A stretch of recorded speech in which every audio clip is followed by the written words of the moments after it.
కాబట్టి ఏ దోషం అడ్డొచ్చి నాకు సంతానం కలగట్లేదు, నాకు సంతానము కలిగేటట్టుగా మీరు అనుగ్రహించి ఉపదేశం చెయ్యండి అంటాడు. అంటే సంతానము కలగకపోవడం మనిషిని తొలిచేసేటటువంటి బాధ. సంతానమును పొంది తీరాలి. ఎందుకని? అది అవసరం అభ్యున్నతికి, ఇహమునందే కాదు, అది పితృరుణం తీర్చుకోవడానికి కారణమవుతుంది. మరి అటువంటి అవసరం తీరనప్పుడు ఎంత మహారాజైనా, ఇద్దరు భార్యలున్నా సగర చక్రవర్తి ఆవేదన పొందాడు అంటే అందులో ఆశ్చర్యం ఏముంది? అంటే ఆ వంశంలో ఉన్న గొప్పతనం ఏమిటంటే కేవలము కామసుఖం అనుభవించడం కాదు, వంశం నిలబడడం ఎంత గొప్పదో తెలుసుకున్న మహాపురుషులు. అందుకే రఘువు గురించి చెప్తూ కాళిదాస మహాకవి ఒక మాట అంటాడు, త్యాగాయ సమృతార్థానాం సత్యాయ మితభాషిణాం యశసే విజిగీషూణాం ప్రజాయి గృహమీధినాం అంటాడు. అటువంటి గొప్ప చక్రవర్తులు వచ్చినటువంటి వంశం. కాబట్టి సగర చక్రవర్తి ఆలోచించాడు, నాకు సంతానం ఎలా కలుగుతుంది అంటే దానికి పరిష్కారము తపస్సు చెయ్యడమే అని నిర్ణయానికి వచ్చాడు. ఈ తపస్సు చేయుట అన్న మాట సనాతన ధర్మమునకు ప్రాణప్రదమైనటువంటి సిద్ధాంతం. అసలు ఈ సృష్టి ప్రారంభంలో నారాయణుని యొక్క నాభికమలంలోంచి బయటికి వచ్చినటువంటి చతుర్ముఖ బ్రహ్మగారు చుట్టూ ఉన్నటువంటి అఖండ జలరాశి వంక చూసి వేరొక ప్రాణి కనపడక తహతహలాడితే అశరీర వాక్కు ఒకటి వినపడింది, తప తప తప, తపించు తపించు తపించు అని. మొదటి వాక్కు సృష్టిలో తపస్సు. తపస్సు అన్న మాటకు అర్థం ఏకాగ్ర దృష్టితో చేసినటువంటిది, సాత్విక బుద్ధితో చేసినది ఏదైనా తపస్సే. తపస్సు అంటే ఎక్కడికో వెళ్ళిపోయి, మహాభారతంలో ఇదే విషయాన్ని ప్రస్తావన చేస్తారు. తపస్సు అంటే ఎక్కడికో వెళ్ళిపోయి అన్ని సంబంధములు విడిచిపెట్టి కూర్చున్నదే తపస్సు కాదు.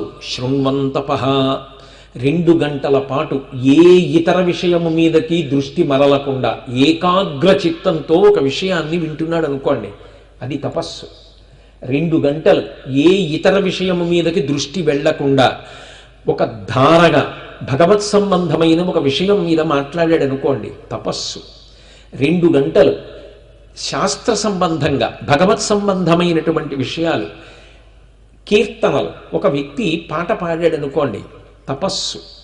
2 గంటలు కాలం ఎంతైందో తెలియదు అలా ఒక గ్రంథాన్ని చదివాడు అనుకోండి, తపస్సు. అలా జపం చేశాడు అనుకోండి, తపస్సు. మీరు దేని గురించి తపించారో అది తపస్సు. తెలుసున్నవాడెవరు? ఆయనకి ఎందుకు సంతానము కలగదో పరమేశ్వరుడు ఒక్కడే. ఏ పాపం అడ్డొస్తోంది ఆయనకే తెలుసు. తీయగలిగిన వాడెవరు? ఆయనే. ఆయన గురించి ఏకాగ్ర చిత్తంతో ఉండడమే తపస్సు. అందుకే భాగవతంలో ఒకప్పుడు కశ్యప ప్రజాపతిని అదితి అడిగింది. కష్టం వచ్చింది, ఆ కష్టం తీరాలని అడిగింది. అడిగితే కశ్యప ప్రజాపతి ఒక అద్భుతమైన జవాబు చెప్తాడు.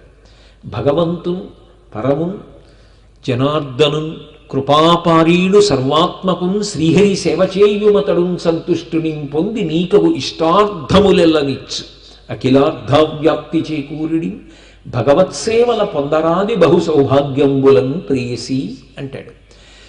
మనిషి జీవితంలో ఏ సౌభాగ్యమును పొందాలన్నా, ఏ కష్టం నుంచి గట్టెక్కాలన్నా తదేక దృష్టితో భగవంతుని యందు నిలబడడం, తపస్సు చేయడం గొప్ప శాంతినిచ్చేదే కాదు, తేజస్సునిచ్చేది, అవసరాన్ని తీర్చగలిగినది.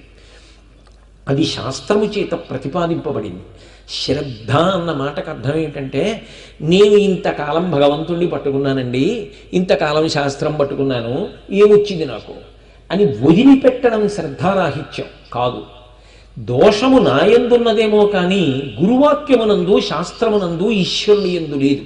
కాబట్టి నేను మరింత పూనికతో పట్టుకోవాలి. అందుకే శాస్త్రస్య గురువాక్యస్య సత్యబుద్ధ్యావధారణ సా శ్రద్ధ కవితా సిద్భి యా వస్తూపలభ్యతే అంటారు శంకర భగవత్పాదులు వ్యాఖ్యానం చేస్తూ శ్రద్ధ అన్న మాటని. శాస్త్రమునందు గురువు చెప్పిన విషయమునందు ఎన్నడూ అసత్యం ఉండదు, అవి పరమసత్యములు. కాబట్టి నేను పూనికతో వాటిని పట్టుకోవాలి. ఫలితము రాలేదు అంటే నేను పట్టుకోవడంలో దోషం ఉందేమో కానీ ఆ ప్రతిపాదింపబడినటువంటి విషయమునందు మాత్రము దోషము లేదు. ఇది లోపల నిలబడితే ధృతి అంటారు. దాన్ని శ్రద్ధ అంటారు, దాన్ని భక్తి అంటారు. మనిషికి కష్ట సుఖములు వస్తాయి. కష్టం వచ్చినప్పుడు వదిలిపెట్టేయడం, భగవంతుణ్ణి వదలడం, ధర్మాన్ని వదలడం అభ్యున్నతి హేతువు కాదు. కష్టం వచ్చినా వదలకూడదు, సుఖం వచ్చినా వదలకూడదు. అందుకే మీరు రామాయణాన్ని పరిశీలనం చెయ్యండి.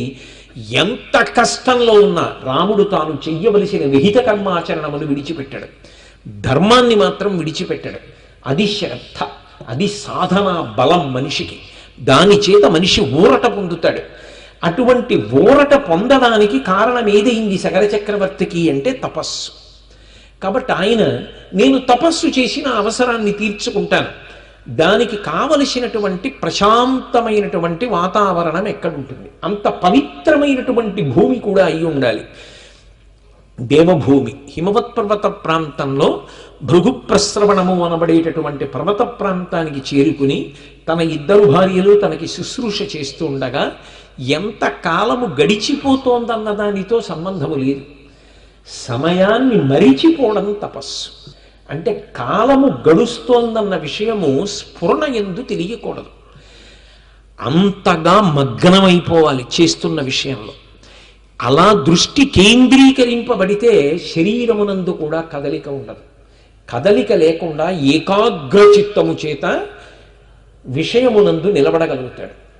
అలా ఆయన తపస్సు చేశాడు. ఆశ్చర్యం ఏమిటంటే ఈ దేశంలో ఋషి వైభవం